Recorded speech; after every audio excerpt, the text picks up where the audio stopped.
because you have to go see them. And a lot of judges are looking to get things in and out, and they don't even take account to what's happening to that actual victim right there. And then you've got attorneys, whose job is to kind of keep things moving along, this, that, and the other. They don't take the time. Now, if that victim has a good attorney, they're going to make sure, and they're going to prep their client, I'm sure. They're like, look, you're going to have to sit through this thing, but the only way I'm going to be able to drive these points home and get you your justice, I'm going to have to be as descriptive as I can. And one of the movies that I've watched probably over 200 times is A Time to Kill. And the courtroom scene, A Time to Kill, when he went through that whole situation, he just asked everybody to close their eyes. And he went through that whole situation. You didn't see nobody do nothing because everybody was thinking one way. And he got to at the end of his spiel, and he said, and just imagine she's white. You heard that gasp in the court. You heard the whole air come out of that ball. And then you saw those jurors get to frowning and moving in their seats and things like that. See, that type of reality is lost a lot of times. And I know that was a movie, but I think any movie that's out here now is pretty much based off of some reality situation.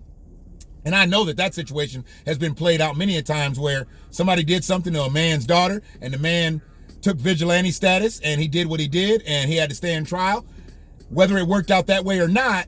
But you didn't feel it until he said, now imagine if she was white, because he knew what he was up against. He hadn't moved that jury one bit. He hadn't moved them one iota that whole time. And then he said, I know how to get them. I'm going to make this hit home. I'm going to make this sit right in their living room, right in their home, right now. And he took a chance.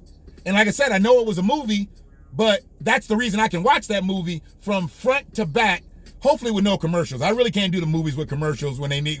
That's a movie you need to see with no commercials. But I love the fact that they had the courage to put that movie together, put that situation together and say, you know what? Now, here's your dose of reality. Here's your reality right here. Now imagine if she's white. And that right there, I mean, it won the awards, it won this, it won that, because of that realness of it. And that's where I think you're going to come out as a star judge because of who you are.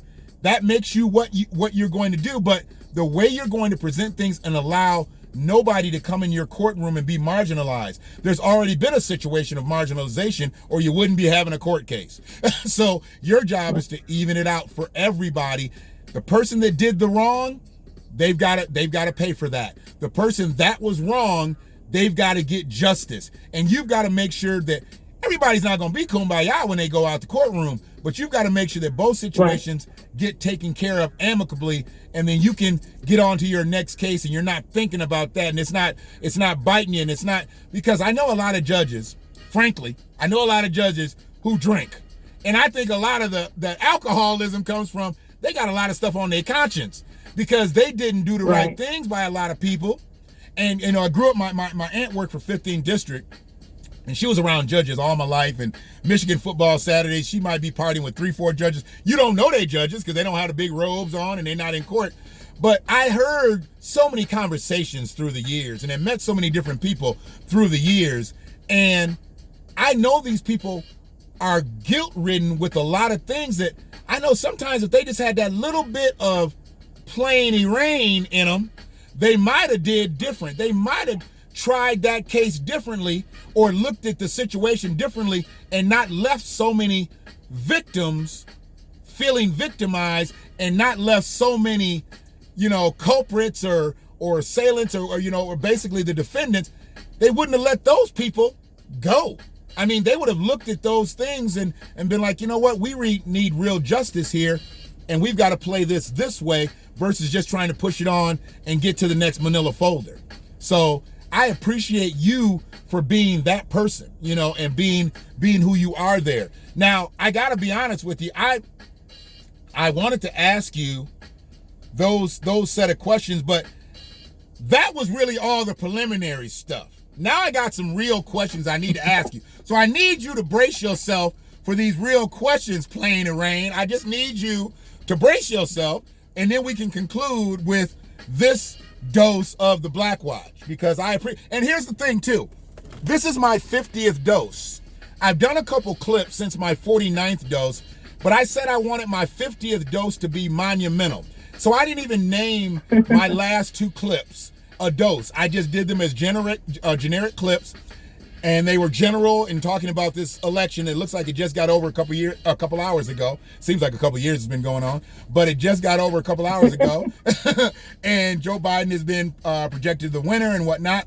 But I was like, I gotta ask her these procedural questions because people are expecting that of me, and they're gonna expect her to answer this. But now I got some tough questions I need to ask you. So I just need like 2 more minutes of your time, and I'm gonna let you get on with the rest of your Saturday. I'm here. What we got? Bring it on. Good Times or the Jeffersons? I'm definitely Good Times. Definitely Good Times. Okay. And you've got to be able to elaborate. My daddy's name was James. Oh, okay. So I can't even ask you to elaborate. You grew up with Good Times, and you grew up with a dad named James. Okay, I'm not even gonna ask you to elaborate on that one. Okay, that's good enough for me. If you had told me your mama's name was Florida, I'd have just hung up. I'd have just got out the phone right now. But your daddy's name was James, and I know he must have been a strong figure, or I wouldn't be talking to a strong black woman like I'm talking to right now. So okay, I'm gonna run with that. Check 1 for Good Times. Next question. Different Strokes or Webster? Different Strokes or Webster?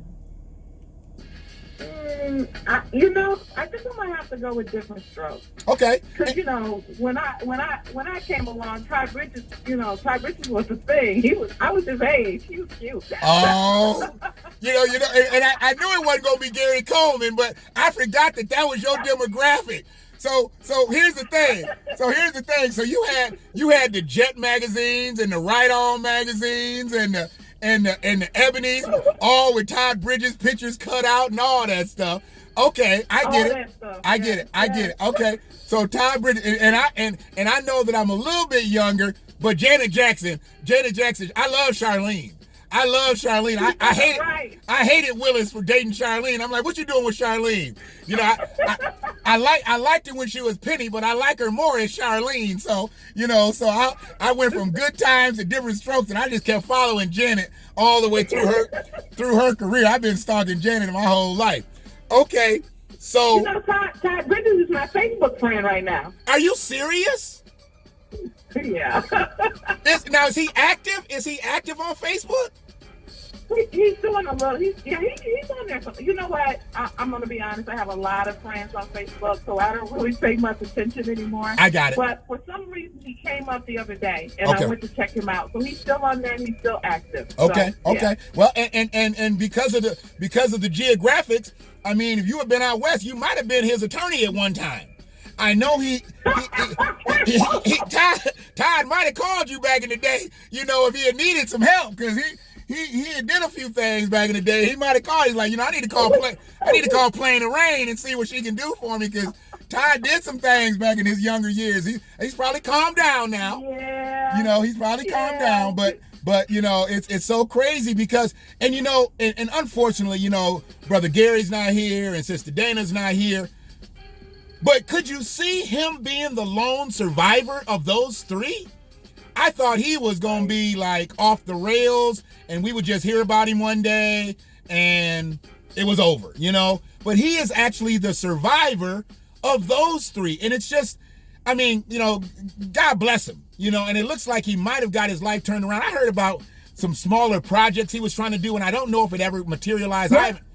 I know he did some stuff. He's got one on right now. Okay. He's got one on right now, and I don't remember the name of it, but the last one I looked over there, he was actually advertising one of those smaller projects. Okay. So he is doing some stuff. And that's good because, he was actually a good actor. He was a good actor. They just got him so young, and they got that money filling his pockets, and it's dangerous. The cameras are dangerous, and the microphone is dangerous, and you start putting money in people's pockets, everybody's not built for that. And he didn't have the right handlers the way I see it. And because he was at that age to really where he could do everything he wanted to, he didn't even have to listen to anybody. He just was on his own. Right. And unfortunately, he just didn't have the right people around him. But it's a blessing that brother is actually still here. So, but yeah, if you were in Cali, you might have met your teen idol. You might have met him. So this last one here, this one here is probably going to be a little bit more difficult than Good Times or the Jeffersons or Different Stroke or Webster, or it may not. It might be a clear-cut answer for you. So this last one is Matlock or Murder, She Wrote. So I like it when they say, I'm stumping her. I'm stumping her.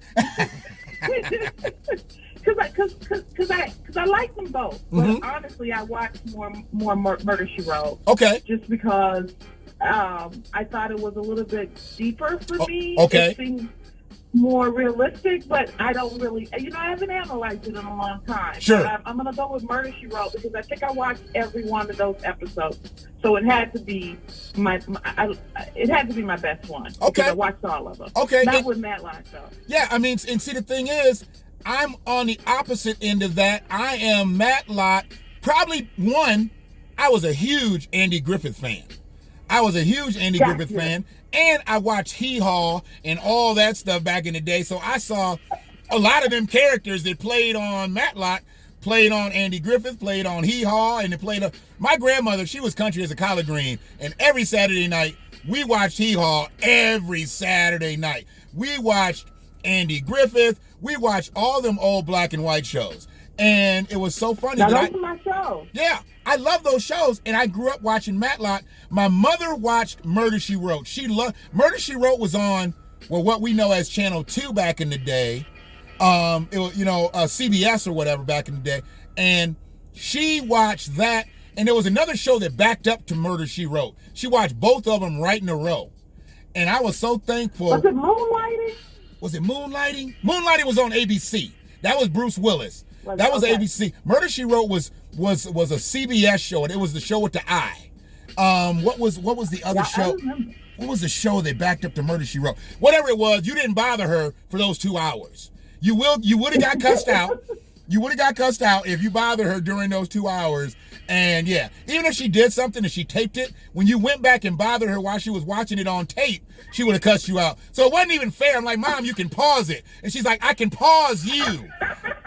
She's like, I can pause you. I don't need to pause nothing. I can pause you. So it was just one of those things. So we look at a lot of different situations the same way. I mean, you liked that show. I liked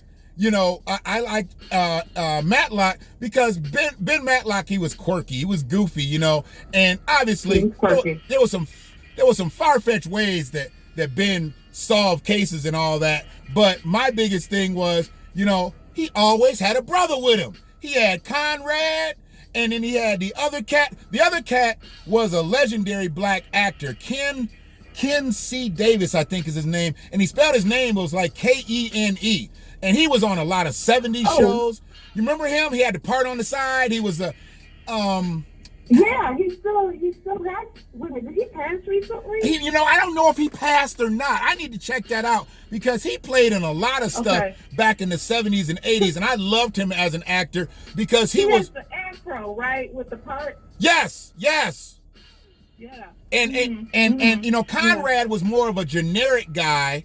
He was more of just a generic black man. He's like the black guy you see in the clothes catalogs, not really any distinguished features, and he was just but he was a good guy, and Ben always hired black people. So I always liked Ben for doing that. I mean, I wasn't when's he going to hire another black person? But Ben always was real favorable, with black people on that show. Whenever they had, cases that dealt with black people, he was in Atlanta. That was the crazy thing. He was in Atlanta, and they downplayed, obviously, that a lot, and I went by that building that they always showed that it was supposed to be his office when I was in Atlanta and all that. So, that was always a good thing for me, just great memories watching those shows. So, I mean, I have to have fun at what I do, Erane, and I know that you have fun practicing law, and you're going to have fun being a judge, but the most fun that I think people have is when they're being real. And this has been Right. one of the most real interviews I've ever had. I talked to you a little bit about being a broadcaster. When I was a broadcaster back in the late 90s, early 2000s, I mean, I was interviewing recording artists, and I had a slate of questions that were already preset. They were already, you know, they were already in a, what's going on there? Hold on one second. I'm trying to make sure that I don't run out of time. There we go. I don't know why that went down like that. There we go. I think I'm about to run out of gigs, so I'm gonna wrap it up. But Okay. I was always in a position that I loved interviewing the people that I interviewed, but I didn't like the questions because they weren't real questions. They were just generic questions, and they really just changed based on who the person was and what instrument they played. But what we did here was some realness, and that's what the BlackWatch is about. I speak from a black perspective. I want to speak to professional black people. I'll have guests that aren't black, obviously, on the show at some point. But you being my first guest means a lot. It means a lot. Thank you. And I'll cherish this the same way that I would cherish it if I had interviewed Michael Jackson when I was in broadcasting and working in radio. Because it's the same type of thing.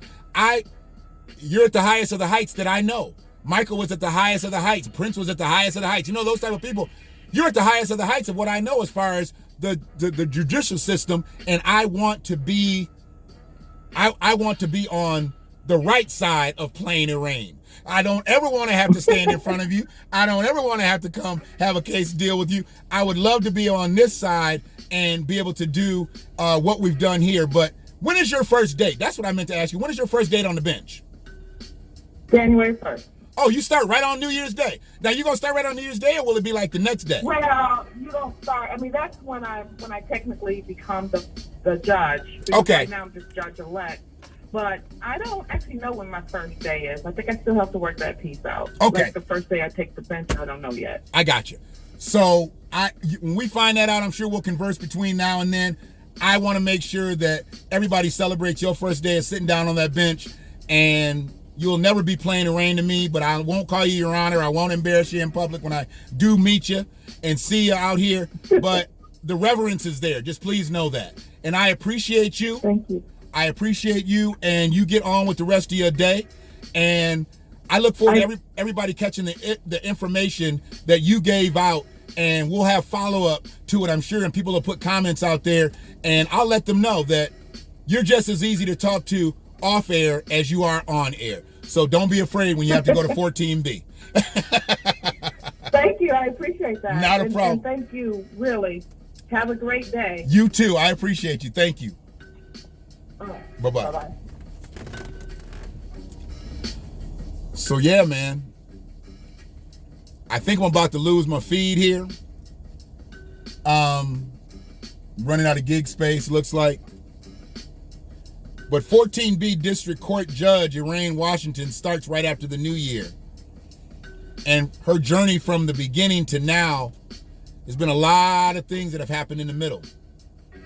From, you know, being an Ann Arbor High School student, undergrad at University or Michigan State University, law school graduate, becoming a mother in between those two, and 27 years of law experience. She didn't just get there by saying she wanted to do it. She grinded. She was in the paint. And that's black girl magic to me. And it could be black girl magic to anybody else. It could be black man magic. But we got to do the work. I appreciate anybody that's watched this clip tonight. Subscribe to the channel if you haven't already. If you have, I appreciate you. And we'll see you next time on the BlackWatch. One love.